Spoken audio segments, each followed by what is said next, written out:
नमस्कार and welcome. मैंने पिछले क्लास में आपको एक आंसर बताया था।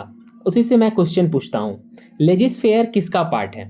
तो चलिए क्वेश्चन का आंसर आप कमेंट में ज़रूर बताइएगा। अब हम लोग स्टार्ट करते हैं। मिश्रित अर्थव्यवस्था किसे कहते हैं?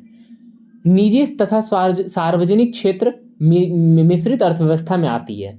निजी क्षेत्र का उद्देश्य लाभ कमाना होता है और सार्वजनिक क्षेत्र का उद्देश्य समाज कल्याण का होता है। भारत में समाजवादी अर्थव्यवस्था दूसरी पंचवर्षीय योजना में परिवर्तित होकर मिश्रित अर्थव्यवस्था बन गई, लेकिन पूर्ण रूप से 1991 में मनमोहन राव समिति की सिफारिश के द्वारा नए आर्थिक सुधार नीतियों अर्थात एलपीजी लागू करने के बाद प्रारंभ हुई। अब एलपीजी क्या है? एल से होता है लिबरलाइजेशन, उदारीकरण। इसमें लाइसेंस पद्धति या प्रणाली के सबके लिए प्रारंभ किया जाता है। पी से होता है प्राइवेटाइजेशन, निजीकरण, सार्वजनिक क्षेत्रों को निजी क्षेत्रों में परिवर्तित करना शामिल है।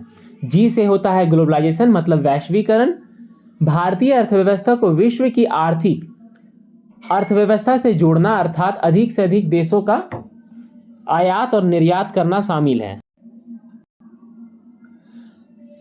भारत के आर्थिक क्षेत्र में क्या क्या होती है?